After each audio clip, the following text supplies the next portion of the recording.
NBA Straya. How are you going? How are you going? Are you good? You should be. Why is that, Jim? Well, it's Thursday, which means the week's over. Come on, it's Friday tomorrow. You don't have to do anything. Go get on the tins. You've got my permission. This is NBA Straya. I am your host, James Clements, here in Larry Armour Studios. And basketball, give me the ball, cause I'm gonna dunk it, yeah! What a day of hoops that was, I'll tell you what. And most importantly, Teammate of the Year was announced. We had 3 Game 5s. Austin Reaves came back. But most importantly, obviously, second most important after Teammate of the Year was announced. Lottery reform has been floated. We've got some details there. We got it yesterday, but because I was, 9 sheets to the wind yesterday when I did the show. Apologies for that, by the way. I'm like, did I even talk about Embiid being awesome? Anyway, this is what happens when you just do tins with Jim shows. And then to be honest, I want to do more tins with Jim shows. It's just the timing's always a bit off. Because it's just, look, drinking around, 3 in the afternoon it tends to be frowned upon when you're going to go then pick up a couple of squids from school and daycare. But anyway, so we're going to go through the Game 5s today, which was a pretty fun day because I think I said on NBA Coffee on this morning, which was actually just NBA drop-off because I had no time to get a coffee. 2 knockout games and neither team has been knocked out. So it's very interesting. I'll tell you that much. It's you could almost say it's some interesting stuff. Interesting stuff. So we're going to wrap up the games and do some awards. That's not a knife. Old mate, no mate. Spud of the night. Bet on Lonzo ball. We've got some yeah-nows and unpopular opinion of the day and a really juicy Outback Takehouse that I'm just giddy about how great this is going to be. We've got an Andrew Gaze Grey Mumber Award. We've got the picks and previews for tomorrow as well. So, without further ado, let's get into it. Episode 1393 of NBA Straya. Oh, let's go!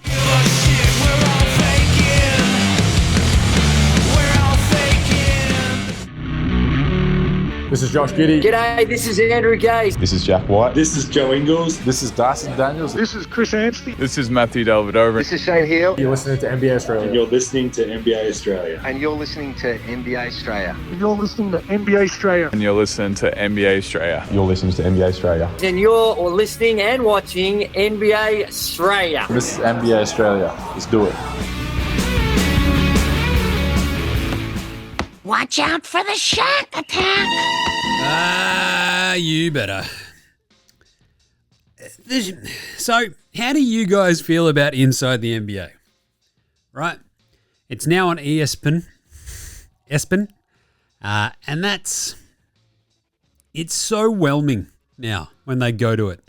Everyone's like kind of a bit more behaved. Chuck's just like, Shaq's being complimentary of big men. I don't know. It's just a bit, how you going? That makes me a bit sad, actually. But anyway, so you better watch out for the attack of Shaq being kind of boring. Better watch out for the attack of draft lottery reform, though, if you're a NBA team that stinks next year. Y'all going to get shafted. All right, let's start with today's show. The way we start every show here at NBA Straya, I believe it's with some sort of whip around. Yes, there you go.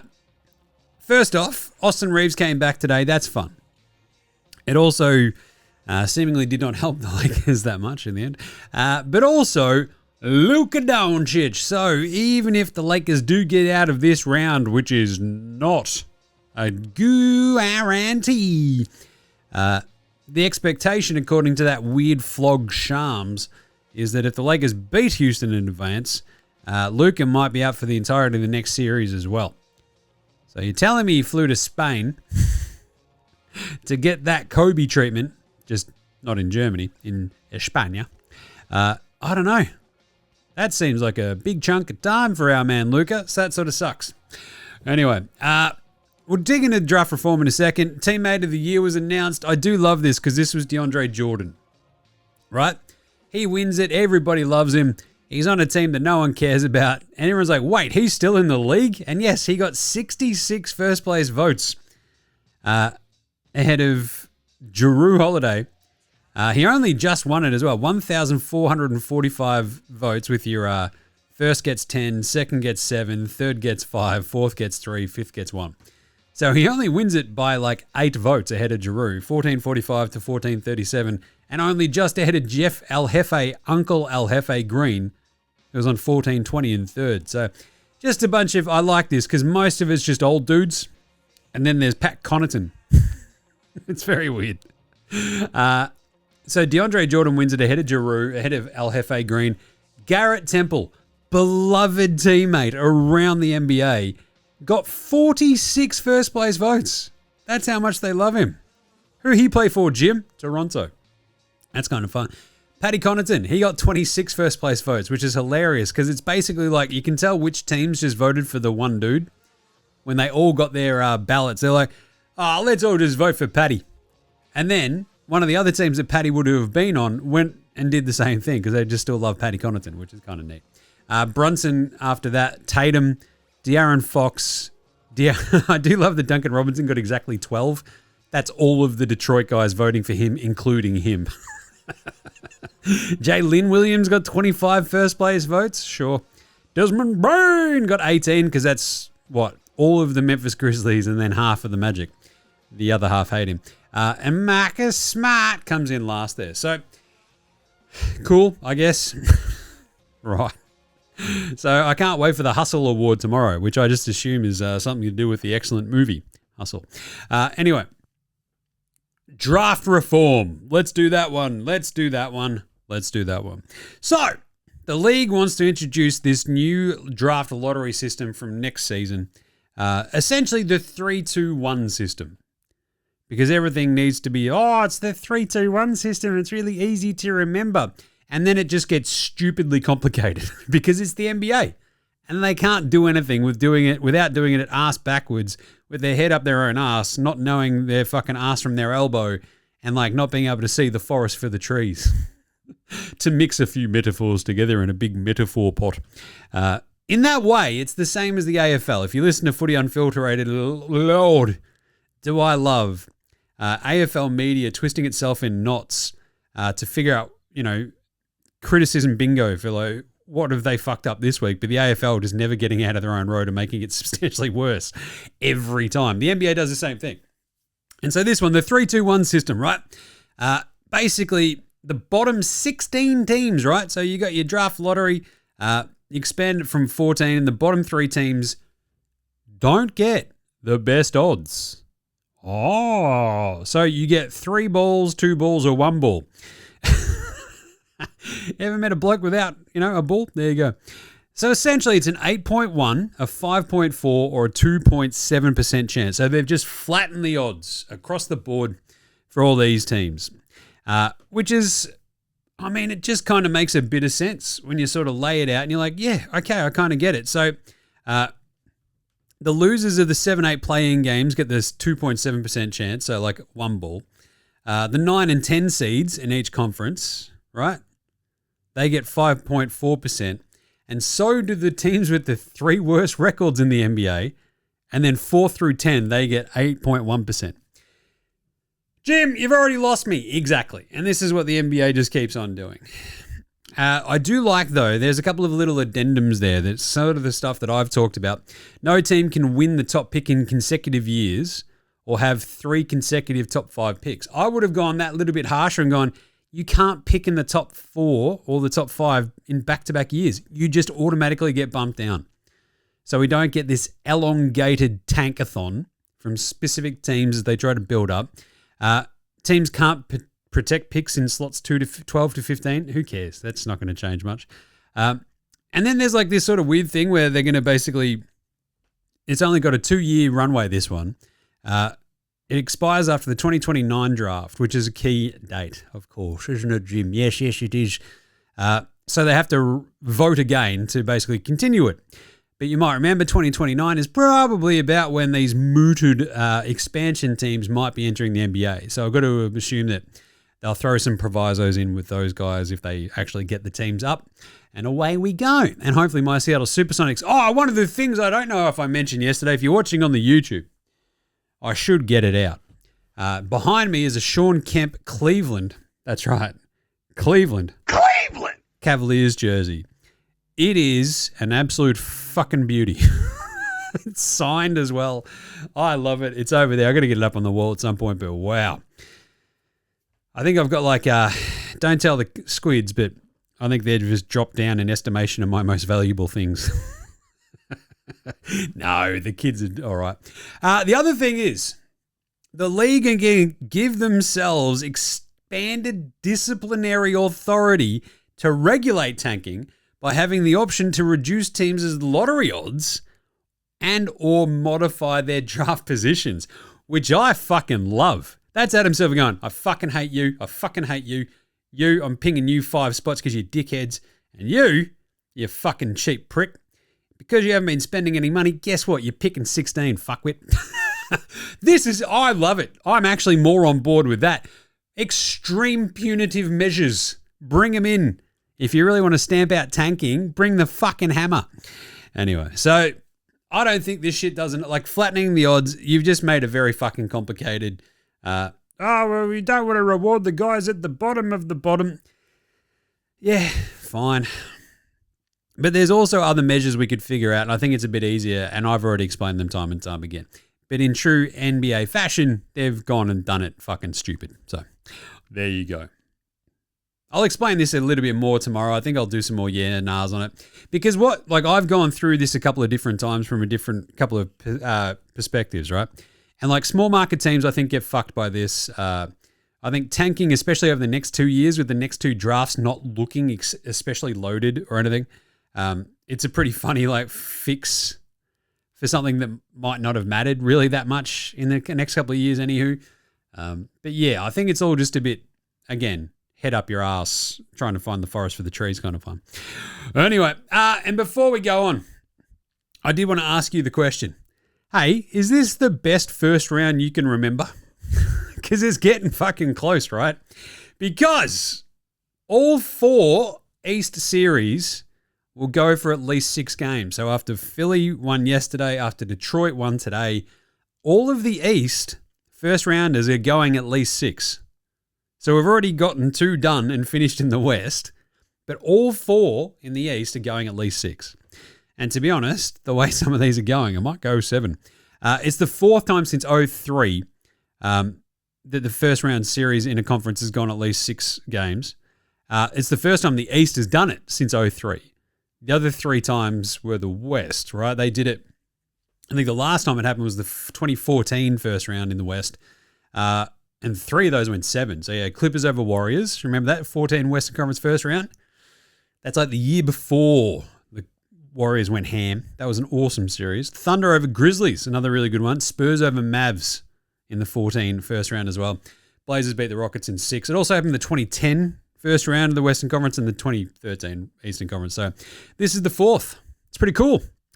It's really fucking fun. I'm loving this because I think I was halfway through watching this Detroit-Orlando game. Let's just start there. There's the game wraps. Orlando lose 109-116 in Detroit. I'm watching this game going, yeah, I could fucking go a couple more games of this rock fight. You had Paolo and Cade go absolutely hammer and tongs at each other. They both dropped 45. It's fucking awesome. It's fucking special. And it just shows, it just shines a dirty big light on just how shit the rest of their teams are when they're just like, can you help out? And the rest of the team's like, nah, not really. Like Bane showed a little bit of something, but not much. Tobias Harris was really good, but this was a crazy, weird game. So no Franz Wagner, hello, for the Orlando Magic with his ankle, which was not good. Or calf. And this was just turned into a good old shootout, like, pistols at dawn kind of vibe between Cade and Paolo Banchero. Good start from the Pistons, though, which was crucial, right? Their defense first. They need to get this offense singing. They did earlier. They had 38 in the first quarter or whatever. Paolo just looked really, really good as well. There just wasn't that much help anywhere. Bane and Black hit some threes, though, so that was kind of handy, and they're sort of sticking around. And then I think Cade, through the third quarter, it's still a bit of Detroit. He had 37 at that point. Detroit's up 10 going into the fourth quarter. The Magic missed some free throws. I think they were 14 of 27 at three-quarter time, which is just, hey, going. But Detroit had this really good start to start the fourth. They get up 16. Bang, Anthony Black hits a three after another bucket. Suddenly it's all been dragged back. But then they just sort of settled and rolled from there, right? Did the Pistons. And so I do love that the biggest problem they clearly have is getting that secondary scorer and getting that extra sort of oomph on their offense. And today it was Tobias Harris going, all right, 23 points. You got it, boss. And he got there. It was remarkable. Hit some big shots, had a bit of shit to him. But more so for me, watching this game was the intensity and the defense with which he was awesome, Thompson today. The defense was off its fucking head. 5 steals, a couple of blocks for him, a couple of blocks for Duran. Beef Stew only had the 1 block, which is disappointing after 8 last game. But a couple of steals for Tobias Harris. They had 16 turnovers from Orlando. Like the Pistons had 17 of their own because you had Cade and Orsar turning it over as soon as looking at it. But the way that they played was much more forceful. They dictated what they were trying to do. And like every time that the Magic made a bit of a run at them, they had an answer. Usually the answer was like, just give it to fucking Cade and get out of the road. But by the time they're up 10 early, like Orlando sort of crept up that little bit closer right at the end. They got it down to a 5-point game or whatever. It was a 3-point game, I think, after Paolo hit that big 3 with like a minute to go. And you're like, Jesus, are they going to steal this? And then Cade just goes, fucking nut. Check this out. Bang. Dagger. It was awesome. Puts them back up, 5 with like 32 seconds left. And they ride it from there. But that was just such a big, bold moment from Cade. It was such a beautiful shot. And the way that Detroit played defense at times in this game, you're like, yeah, this is what they should be doing. So really fun game. You got 45 from Paolo on 17 of 31 shooting. He was great. Bane had 18, went 4 of 10 from deep. Suggs 10 of 5 and Wendell 9, 4 of 4. But that was it. They just didn't have that. Without Franz out there to have like that extra little bit of something. Black was fantastic off the bench. He had 19, hit 4 threes. But yeah, they were sort of just a little bit lacking. And look, for the Orlando Magic to lose a game that they shot 17 of 38 from downtown in, that's a kick in the dick, I'll tell you. The Pistons got 45 from Cade, as mentioned, which is pretty cool. He went 13 of 23, 5 of 8 from downtown. Love that as well. He had the 6 turnovers on 5 assists, but whatever. Duran had 12 and 9. Tobias the Never Nude, as I mentioned, 23. Duncan Robinson hit a couple of threes. But that was it. It was just these 2 one-man bands, really, with a little bit of help from Bane and Harris and their big men. It was 100% the fucking Spider-Man meme. Just like pointing at each other going, spot the fucking difference. There is no difference. So there was no Kevin Schroder in this one either for the Pistons. Orsar was fantastic, though. The defense made all the difference. Orlando now lead this series 3-2. That was fun as hell. And I'm like, yeah, let's just fucking keep this one going. Right? Because Cleveland, Toronto looks like it's going to go 7. And, I mean, those 2 teams will then play each other in the second round, so you may as well just keep it going and keep me entertained with more basketball. So, that'd be good. Speaking of which, Toronto falls short in Cleveland. Despite dominating the game for a lot of it, 120-125. This all came down to Dennis Schroder, I am German Rondo, and Mobley hitting a couple of threes in a big moment in the fourth quarter. Ingram goes down early as well. He had a heel problem, which sucks for the Raptors. And this is obviously like the sort of game where you need a couple of role players just to step up and go, whoopang! Just take control out of nowhere. And that's what happened for Toronto on the road. Suddenly Jacoby Walter and Jamal Shead are going off their fucking Jamal heads and having a great time. They controlled it like for a massive chunk of this game. It was like, 74-67 at the half. Defense optional this game as well. They scored the first 5 points of the third quarter as well. It was still like, I don't know, they got reeled in that third quarter. Then the fourth quarter, saved by the Schroder and those Mobley threes, because they scored the first 8 points in the fourth quarter, did Cleveland, and sort of just took control of the game from there. The Raptors shot 7 of 28 in the fourth quarter. Cleveland hit 7 of their first 11 shots and basically just wrenched the game away. 100% snatching a victory from the jaws of defeat. The big problem they had is that Donnie Mitchell and James Harden were absolutely dog shit in the second half. There was 58 points, I think, scored by the Cavs in the second half. Donnie Mitchell and James Harden scored 12 of them. It's not great, but they still got the win. So that's important. And it was good to see Mobley just go, yes, fucking everybody settle down, including you, Jim. I am good. And I'm like, yes, good. Do more of this, please. And Schroder just going, all right. I expected it actually to be probably Maxi Strus to have like one of those games where he hits like 5 threes out of nowhere. You're like, Maxi Strus. Instead, it was Schroder. And he was really, really fucking good.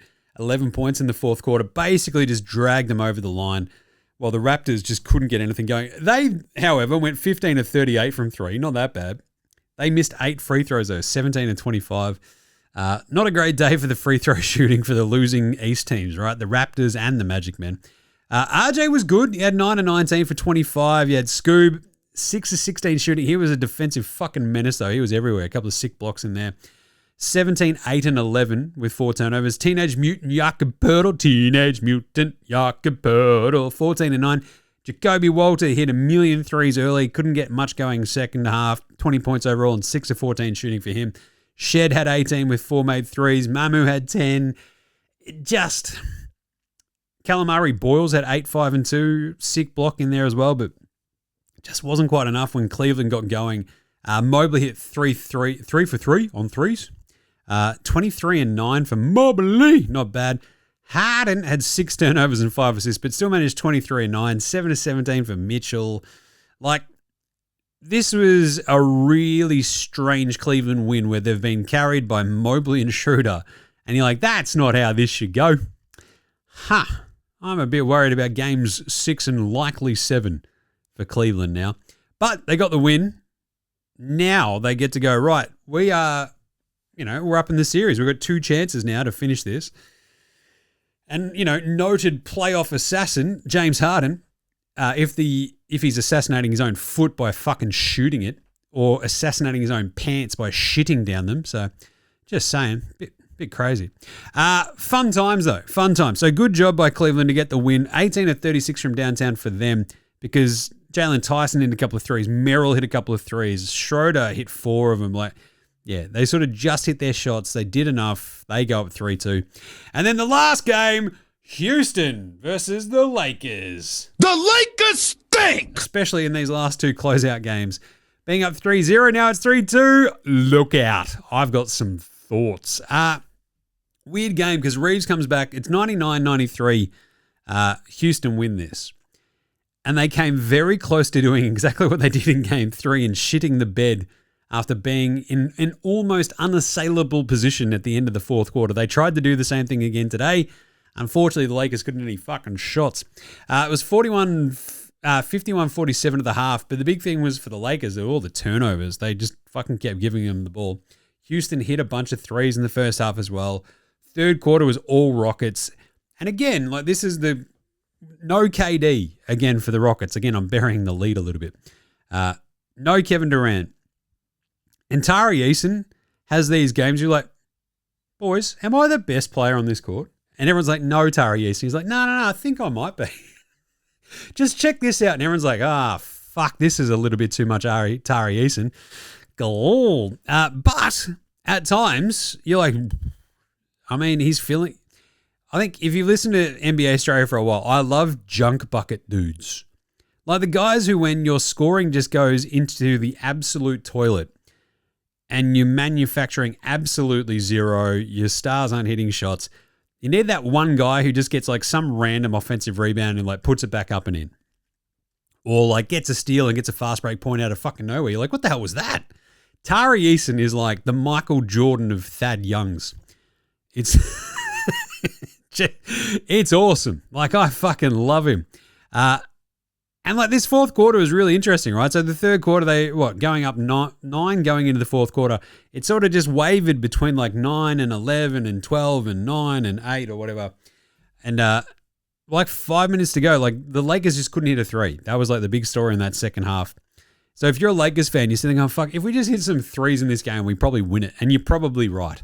Because I think they're 0 of 5. Then Rui finally hits a 3 after, there's a LeBron drive, 5 minutes to go. Pulls it back to 9 points. Rui hits that 3. They get this sick, it was the sick block from Ayton that sets that up. They get out in the break. Reaves goes. And then there's this 6-point game after this 7-0 Lakers run. LeBron misses a 3. Reed Shepherd misses a 3.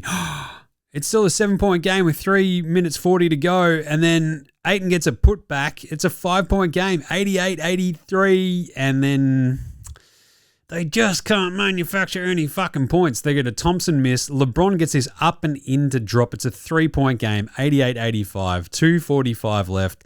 But because they could not, and then cometh the moment, cometh the Lego hair. Reed Shepherd has 2 massive moments at the end of this game that win it basically for Houston. This sick jumper where he just works Ayton into the post. He sort of fumbles it a bit, dribbles around, just gets to the spot, pulls up, beats Ayton, who's like this half second too slow, takes him into the guts, pull-up jumper, splash. Then Reed Shepherd steals the ball from LeBron, fast break dunk. They're back up 7, out of nowhere.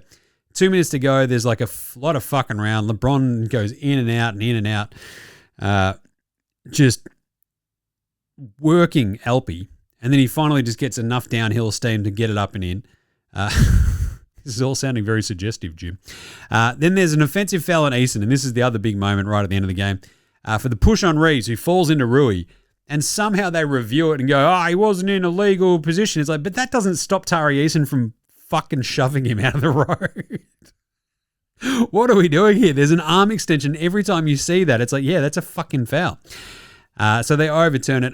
Eason has, 2 more free throws, so it's back up to a 7-point game with like a minute and a half to go. More free throws, quick Reeves bucket. There's a loose ball foul after a 3-point miss, minute left.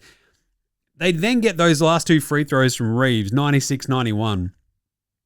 And you're like, look out. Here we go, Houston. They have 2 massive misses on a fucking possession. Lakers get the rebound. You're like, oh my God, Houston are going to do it. The Lakers, both LeBron and Reeves miss threes. Ayton gets the putback, so it's 96-93. But then they foul Amen Thompson. He misses the first, but he hits the second. So suddenly it's still a 2-point possession game. 24 seconds left. LeBron just short arms a 3. He just looks cooked. Jabari free throws, game over. And you're like, ooh-wee, was that the great escape for the Rockets? Is this the moment where they get that hint of confidence where it's like, we didn't shit our pants this time. Awesome. Now we're going to go home and win game 6.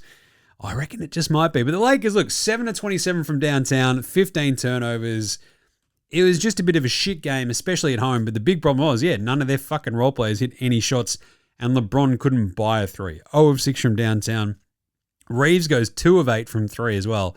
So when you got your 2 main offensive weapons out there combining to shoot 2 of 14 on 3s, you're a bit fucked, mate. Reeves had 22. Ayton was really good, 18 and 17. He had 10 offensive rebounds. He was everywhere. Smart ran out of gas as well. He had 11 points, 3 of 7 all from downtown, but he had 6 turnovers and 2 assists. Yeah, Luke Kennard was shit out, so I'm going to talk about him later. Rui was fine, 12 and 3, that big 3 later. But look, 7-27 from downtown. Kennard doing fuck all. The rest of your bench not helping in the least. Like, Reeves came off the bench and he started the second half because Kennard was a fucking just, like, absolute just basket case at that point. So you only played like basically 6 dudes as well because Jackson Hayes was out there for 10 minutes, 9 minutes for LaRavia and Vando for 6. So, yeah, Rockets just got him. 14 to 40 from downtown, 11 turnovers compared to the Lakers. Jabari Smith Jr. was awesome. 22, 7 and 3, 4 and 9 from deep. Alpy had 14, 9 and 8 with 6 turnovers. Amen Thompson couldn't really hit much. He went 4 of 14, but he still had 15 points, and he does get a lot of deer in the headlight kind of vibes at the late in these games. But he hit 1 or 2 free throws when it mattered, so good on him. Reed Shepherd, though, how are the fucking balls on this bloke? 12 points, 12 shots, but has the 2 biggest baskets of the fucking game to win it for him. And yeah, the rest of their, like, I think their bench was like DFS, Okogie, and Holiday, and they went 4 of 13 from downtown. It's like, holy shit, that's like almost better than, it's traveling at a better clip than the entirety of the Lakers team. So that's pretty good. So great win from the Rockets, 4-2 there. Let's do an NBA Straya approved performance of the night. That's not a knife.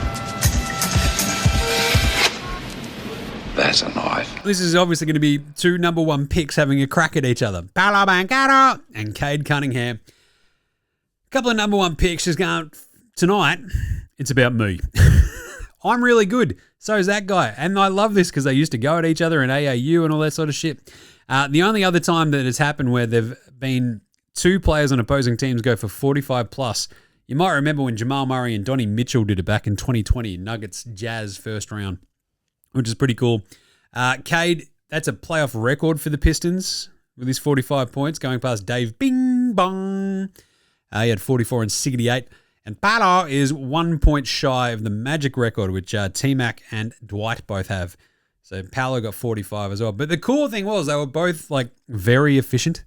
And this is like it was in such a sort of stark difference to the rest of their teams that both of them stood out. And by the time you get to that third quarter when Paolo starts going off and Cade's already sort of gone off for heaps and you're like, holy fucking shit, we're going like absolute mano a mano here. This rules. And it kicked ass. So, yeah, I kind of want to see more of this. That was fun as hell. So, there you go. Paolo Banchero and Cade Cunningham, both the NBA Straya approved performers of the night. What about Spud of the night, Jim? Spud, Spud, Spud, Spud, Spud, Spud, Spud, Spud, Spud, Spud, Spud, Spud, it is Spud of the night. Now, look, Goga can go and get fucked. Goga Batazde, go get fucked, you bastard. Goga the bastard. 0 of 1 in 13 minutes, 1 rebound. What are you doing out there, you idiot? You know?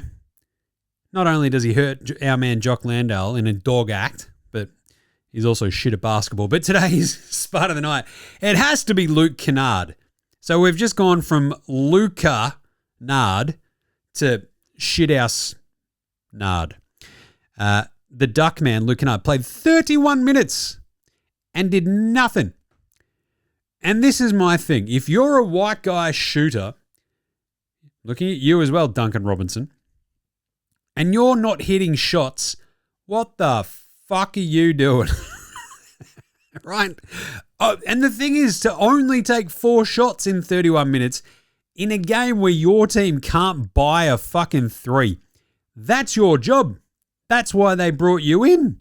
Your entire thing is, hey, not many people pay attention, but I'm like really fucking good at shooting threes and look at my 3-point percentage. It's like the best in the league. And you're like, then fucking prove it. 31 minutes, 0 of 4 from the floor, 0 of 2 from 3, 1 turnover, 1 point. Many would ask, what does Luke Kennard do? And they would be right. Holy he's almost gone full Tony Snell, but he had 2 steals and a block in there as well. But fucking hell. 31 minutes for your 3-point sniper to only take 2 threes when your entire team can't fucking hit anything. That's like an angry Spud. It's like if you've ever had loaded fries. Have you going to the States? One of my favorite things was like you'd have like those loaded potato fucking the loaded like I don't know potato skins and shit like that. Absolute fat bastard territories. And you look at it and it gives you a heart attack. Like, that's an angry fry. That's an angry Spud action. That's what I got from Luke Kennard today. I just got fucking angry. I'm like, Jesus Christ, giving me a heart attack. Fucking cholesterol's through the roof just looking at you, you fucker. So there you go, Luke Kennard. Spud of the night. A pure potato skin. Oh, I can't wait to go back to the States as well. Have I said that on the show? When I was chatting with Chris yesterday, I'm like, yeah, I'm going to the States in like a week and a half, or 2 weeks. He's like, oh, fuck, really? I'm like, yeah, going to go to some games and shit. I think I've mentioned this on the show. But yeah, May 20, I'm going over the States. I'll go to a couple of games. Don't know what I'm going to do about the show while I'm away. You guys might just have to watch some videos or whatever of me over there fucking making a fool of myself. But, you know, that was a given anyway. But yeah, May 20, I'm going to go to a Western Conference Finals game and an Eastern Conference Finals game. Go see some mates. Go hang out. Probably not eat some potato skins.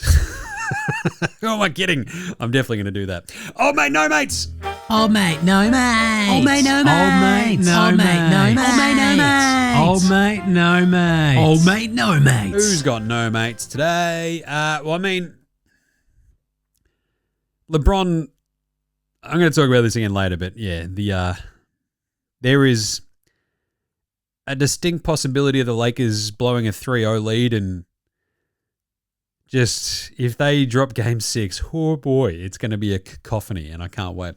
But my favorite old mate, no mates from today was Anthony Davis on a podcast, sounding like the bloke who has exactly 0 fucking mates in the world. It was like by turns sad and so just hilariously tone deaf about knowing who the fuck he is and how people see him that it's amazing. So he says, what do you want to do before you retire? He's like, well, I haven't won MVP. I haven't won Defensive Player of the Year. I want the parade for a fucking championship, so I want to be able to do that again.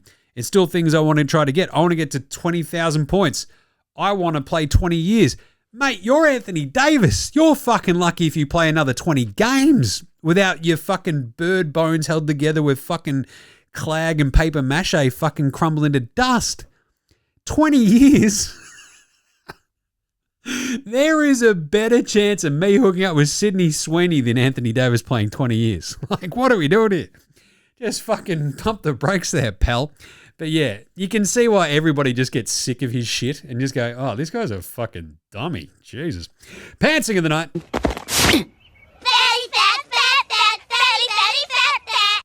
Duran on Bada Bancaro with 120 left. Oh, that was a big, big, big block. I enjoyed that immensely because it was a clutch block. I love a good clutch block. And on top of that, when you're blocking into the crowd, it kind of does look sick. Yes, I know you should try to do the Bill Russell thing and keep it in inbounds, but it did look pretty fucking gnarly. Right? There was what I talked about yesterday where Wemby just like blocked it into the fucking 20th row. That was pretty cool. Over the back of the backboard. But yeah, Duran on Bancaro was pretty good. I really also enjoyed Calamari Boyles. He was awesome blocking that Mobley dunk. He just sort of got in front of it, got it from the side, stuffs it, and you're like, Jesus. Calamari Boyles using all of his tentacles. That's pretty good. Better than Lonzo. Oh, and also Scotty Barnes had like back-to-back moments where it's just like fucking steal, block, check that out, assist. But a couple of really, really good blocks all in like that one little period, which is really, really fun. He had, where was it? It was, I had this written down as well. Where did he go? No, I don't know. It was pretty good though. He just went what, bang a couple of times, and you're like, Jesus, that was pretty badass. So yeah, he can play a bit. That Scotty Barnes. He blocked the James Harden 3-pointer from behind, which is pretty funny. There was another one that was just before that as well that he got him. So yeah, good stuff by your man's Scoob. All right, better than Lonzo Ball, Ben Simmons, and Bronny James. Lonzo was the best player in high school. He was the best player in college. You think he'll get to the pros and be like, I made it to the pros, now I can be average. We're coming for everybody. Coming for everybody. Jacoby Walter, a.k.a. Yes, Kobe Walter. Jacoby Walter, he was pretty good. That first half was magical. He ends up with 20 points, 7 of 16 shooting, but 6 of 14 from downtown. Bloody hell. 3 rebounds, 2 assists, 1 turnover, and 4 steals. He was absolutely off his head. Worth reminding as well, so he goes 6 of 14 from downtown. That is more threes than Ben Simmons hit in his entire NBA career. Make of that what you will. All right, Yenars right after this. This is Cam Glidden. This is Anthony Drimmick. This is Mitch McCarron. This is Jason Cade. This is Darryl McDonald. Hey guys, this is Hugh Greenwood. Yo, what's going on? This is Illy. This is Mark Worthington, or commonly known as Wortho, and you're listening to NBA Straya. You're listening to NBA Straya. And you're listening to NBA Straya. And you're listening to NBA and you're listening to NBA Straya. And you're listening to NBA Straya. And you're listening to NBA Straya. You're listening to NBA Straya.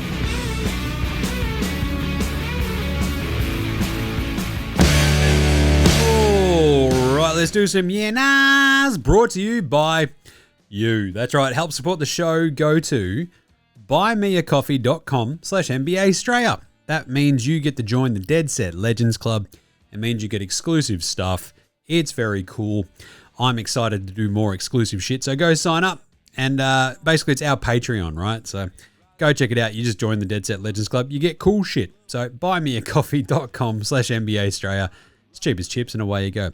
Some quick yeah-nahs. Hey, Jim, can Detroit win this series? Yeah, nah, yes. They can, of course, win this series because Orlando are absolutely fucking Jekyll and hiding all the time. And if there's going to be a team that absolutely no-shows, like 2 more games in crucial moments, it'll be Orlando. But I sort of hit on this on yesterday's show, right? They might have just been foxing this entire time. Like, to tank their way into the 8 seed it feels like it might be like a little bit beyond the pale. But come on, man. Like, losing that 7-8 playing game to Philly so they dodged Boston, pretty fucking smart. And then kicking the ever-living fuck out of Charlotte in the 8-seed playing game so they then get to play an offensively challenged Detroit. It's pretty fucking smart. The thing is, they now have to like lay the smack down and win Game 6 at home, or else yeah. Going into Detroit for a Game 7 is going to be a fucking hard ass. So if Detroit come back from 3-1, it would be pretty amazing, but they can win it. Because I think the Pistons, look, I think if they get more Cade games like that, if they can get one more Cade game like that in Game 6, who fucking knows? But still, the big problem just remains like that secondary piece. Like, at least Orlando can go, well, fuck, we'll probably do a little bit better. Paolo was awesome, but we'll probably get a better Wendell game. We'll probably get a better Bain game. We'll probably get a better Suggs game at home in Game 6. And Detroit are like, fuck, we might have maxed out with that one today with Tobias Harris. Holy shit, 23 points, fucking. They need Duran just to go whack and fucking lay some wood. Throw up a 26-12 game, but he's been so well played by Wendell that it's pretty crazy. And yeah, the funny story about like him and the ex-Misso now being with Wendell is pretty fucking funny. So anyway, hey, can Philly win the Boston series? Yeah, nah. I still think nah. Right. It is hilarious how everybody was like, there's no way Philly are winning Game 5 in Boston. And then Philly won Game 5 in Boston. But the thing is, it feels like, Game 6, you know that Joey Muzz sort of threw everything against the wall, I think, in that Game 5. I think it'd be a little bit more measured, kill shot kind of vibes for Game 6 in Philly, and they'll get it. But, oh, Lord, I think part of that, though, is another nah. Did we discount the return of Joel Embiid? Yeah, nah. To a degree, yeah, because what he did yesterday was awesome. And I don't think I made enough about it when I was, fucking 6-7 pints deep into into an afternoon. You're like, Jesus. So yeah, it all got a bit sideways. But he was so fucking good in that game. He controlled the pace of the game between he, Paul George, and Maxey. And obviously Grimes going off his head in that third quarter, but like Embiid being able to put the absolute hurt on the Boston wannabe centers was huge. And the way he played was awesome. A lot of close in sort of shit. He stopped shooting threes and got in, was creating, was rebounding. The defense it gets a lot fucking harder to score when you got a 7 foot, as I said on yesterday's show. I do remember having to, I did get to hit on this point. It just gets a lot fucking harder to score when there's a 7'2" Cameroonian French American bloke in there going, I'm bigger than you. Right? It just gets a bit fucking harder. And Oubre is doing a really, really good job. Paul George and Oubre, they're on the perimeter, like defensively, like on Jaylen Brown and White and co. They're smashing it. So can Philly win the series? Yeah, nah. Did we discount Embiid? Yeah, a little bit. Because he's just still very big and very fucking good at basketball, even if he can't move that well. So I don't know. Don't mind it, but still. Right.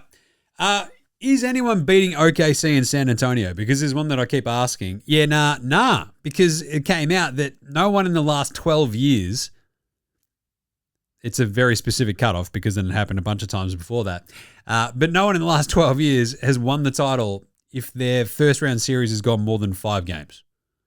So the only 2 teams so far that have obviously managed to do that are OKC and San Antonio. So I guess that's just maths. So no one's winning it apart from OKC or San Antonio. I did love that Brady P. He wrote in with a good one. Hey, boss. Now that Billy D isn't coaching the Bulls anymore, Sacramento now have the opportunity to do the funniest thing ever. Yes. I legitimately lolled. I laughed out loud when I read that. I'm like, oh my fucking God, that would be the funniest shit in the world. Because if Sacramento, like, you know what we fucking love? Like the 2022 Chicago Bulls. Now we can get the coach as well. We've already got Levine. We've already got DeRozan. Let's fucking do this, boys. Like, they'll trade for Patch Williams. It's going to be awesome. They'll bring back John Salmons. So, like, I've always made the joke about the John Salmons Bowl. between Chicago and Sacramento and how they just keep swapping players and they're just still both as shit as each other. For them to go and go, fuck it, actually, piss off Doug Christie, we're going to get Billy Donovan, is the funniest fucking thing that could happen this offseason. Love it. Unpopular opinion of the day. Now look at me, please. Look at me. Look at me. Look at me. I want to hear from you guys about the draft reform stuff. I just think it's fucking the 3-2-1 system. Oh, it's got a cute fucking easy name. You know it's also easier? Just fucking flattening the odds across the board. Because I feel like, don't you feel like, it's just going to encourage like more tanking as well. Like when you flatten it out in this way, like you're not going to tank out of the playoffs because the odds are still so minuscule. But by the same token, all it will take is like one of those teams that, you know, finishes like Milwaukee or someone like this year, just outside of the playoffs, kind of, you know, in 11th spot in their conference to get a fucking number one pick. And then boom, every team that's like on that 9-10 thing, they're like, fuck, is it worth getting our heads kicked in the play-in and then getting like scant lottery odds or getting a little bit more and having 2 balls rather than 1? I don't know. It's pretty fun, pretty weird. I think there's a lot better ways of going about it. Like, my thing with all this sort of shit, and it goes for the AFL, it goes for NBA, it goes for sport, pop culture, podcasts, all the same sort of shit. If you can't explain your rules or explain what you're trying to do to someone who doesn't follow the sport, who doesn't know you, whatever, if you can't do it in a sentence or two, it's fucked. It means you got a dumb system and it's too complicated. Because this is it. I sort of like always approach this from like, you know, trying to explain it to like my folks or mates of mine who don't follow basketball that much. It's like, oh, why is this so exciting? It's like, well, in the draft lottery, they put all these balls in there, and if you get the number one pick, it's fucking awesome. And now it's like, hey, this draft lottery, the 3 worst teams actually get worse odds of getting the best picks, but teams 4 through 10, and you're already fucking done, right? It just sucks. Anyway, bit of Outback Takehouse. Look out, incoming. It's Thursday at Outback, and you know what that means? 2 for 1 blooming onions. That's right, no prick in Australia knows what the fuck these things are. It's some sort of deep-fried onion because you fat bastard Yanks are just like a walking heart attack. That's right, deep-fried fucking flour onions only at Outback. It goes great with a flame-grilled take. And today's flame-grilled take is LeBron blowing a 3-0 series lead would be his most lasting part of his legacy. You can break all the records in the world, but if your team becomes the first one to blow a 3-0 lead, that is going to be the funniest fucking thing in the world. Because my absolute favorite thing about this is, will we look at LeBron differently if he becomes the first dude to blow a 3-0 lead? Yes. Yes, we will. 100% we will be talking about that. It's like the basketball gods doing like a long con. Like after the 3-1 2016 finals comeback. Amazing. But them then sort of tweaking everyone's noses and doing like the 3-1 Halloween party and all that sort of shit. This might feel like cosmic retribution on LeBron James, right? If he then turns around and blows becomes the first team ever to blow a 3-0 series lead. It would be the fucking funniest thing in the world. I mean, it's just perfect. Not only did MJ never lose in a finals and LeBron's just like lost more than anyone, but obviously MJ never blew a 3-0 lead in a playoff series because no one has done that before LeBron. He's just breaking all the records only at Outback. Like the conversation ends there, doesn't it? Like the debate. Oh, LeBron's the greatest. MJ never blew a 3-0 series lead. You fucking idiots. Forever number 2. Forever number 2 there, LeBron. The argument is absolutely ironclad at that point. MJ greater than LeBron if he blows a 3-0 lead. All right. There we go. Let's jump into a bit of Andrew Gaze Graham Mumber Award for Outstanding Achievement in the Field of Excellence because there was no Aussies out there. Tyrese Proctor copped that did not play coach's decision today. And that's it, right? Because you had Aussie Matty T. You have a bit of a rough one. I mentioned that on yesterday's show. The Blazers are now done. Jingles, not out there. Didn't play yesterday anyway. So Dyson in Game 5, already talked about his pretty decent game yesterday as well on yesterday's show. So if you need me to rehash that, I mean, Dyson was good. 17, 2 and 5, 7-11, 2 or 4 from deep. Every time Dyson hits a 3, drink. That's what I did yesterday. So, Andrew Gaze Graham Umber Award for Outstanding Achievement in the Field of Excellence. It's the first Andrew Gaze Grey Mamba. outstanding achievement here. The Field of Excellence. It's LeBron James. Is really good. He is so good. I believe that today was the first time he has blown a home closeout game in 18 years. That is pretty bloody remarkable. Series clinching game at home. That's the first time he'd lost one in a million years. So that's pretty bloody good. And we also had, I think LeBron hit 500 career steals in the playoffs today. So that's pretty good because it's the most ever. He's 105 ahead of Scottie Pippen, who was second. That's just absolute chaos. Chaos. Fastest to 1,000 points, 2,000, 5,000, 10,000. Most points in NBA history.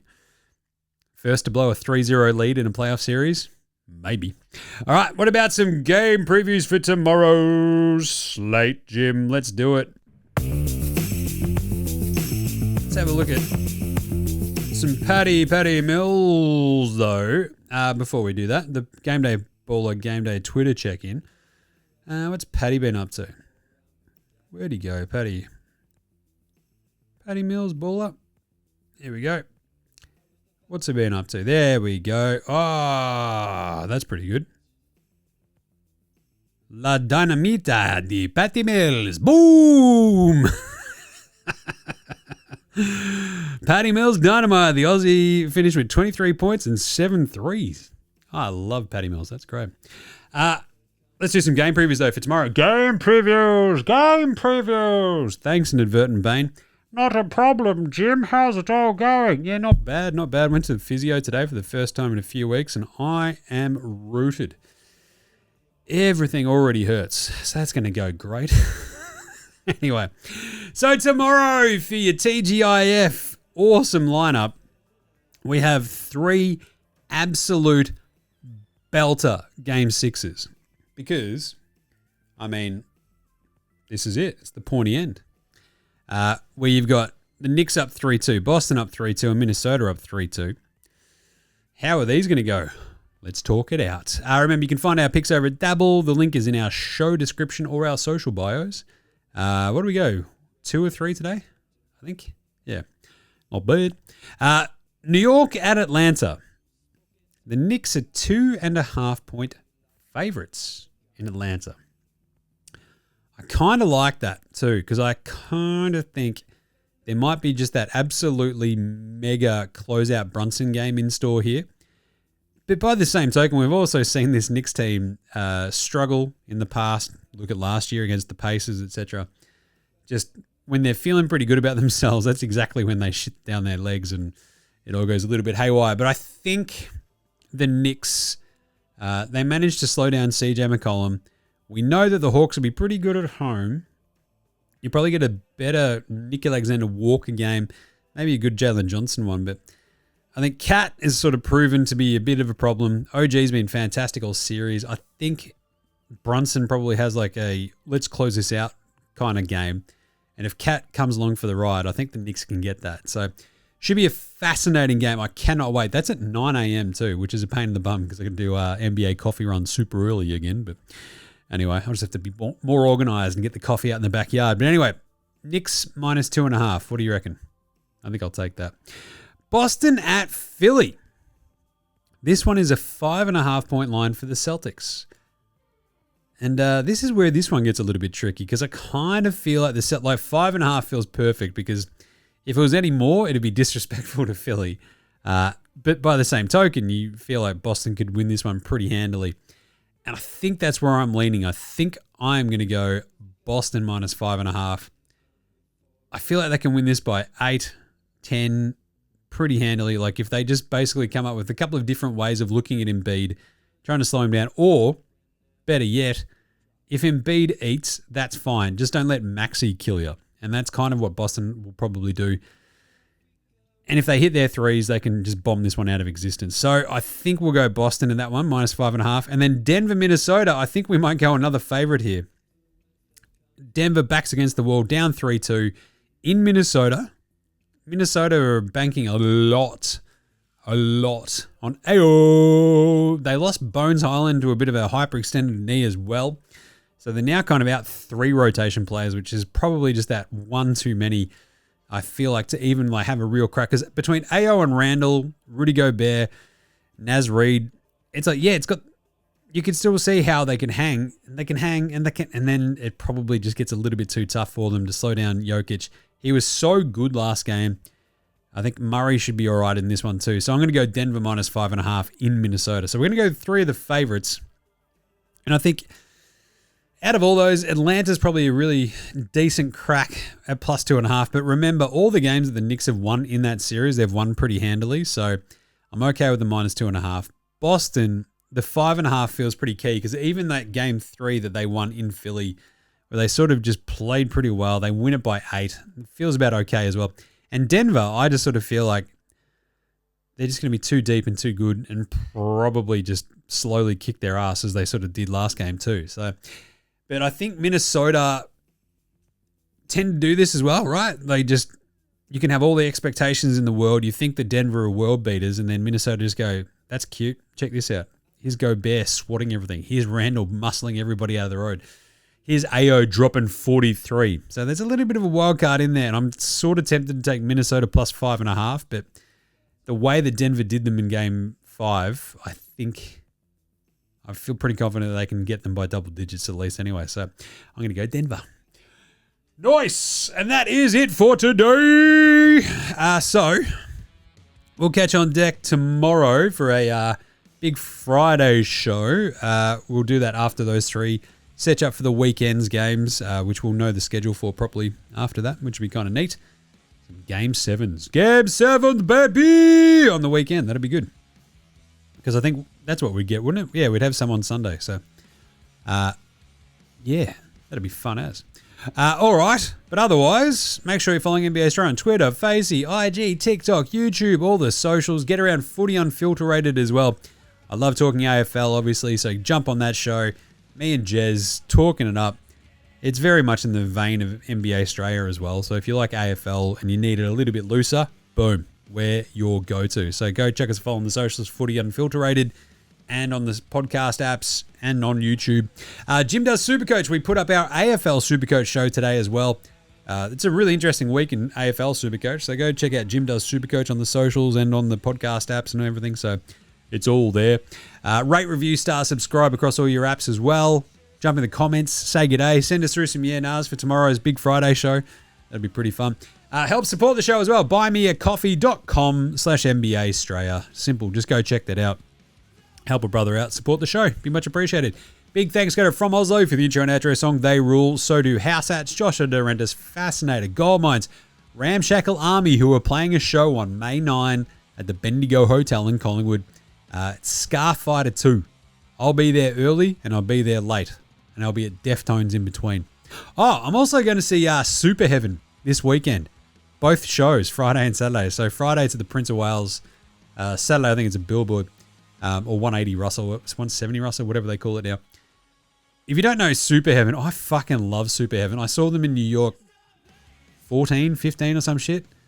2014, 2015. And it was fucking amazing. They're from I want to say Philly or some shit. They rule.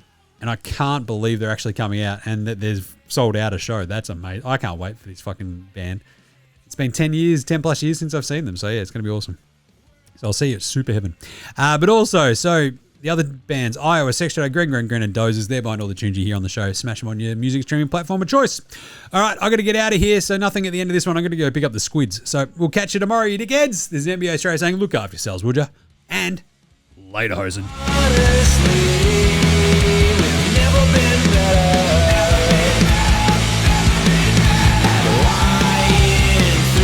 see.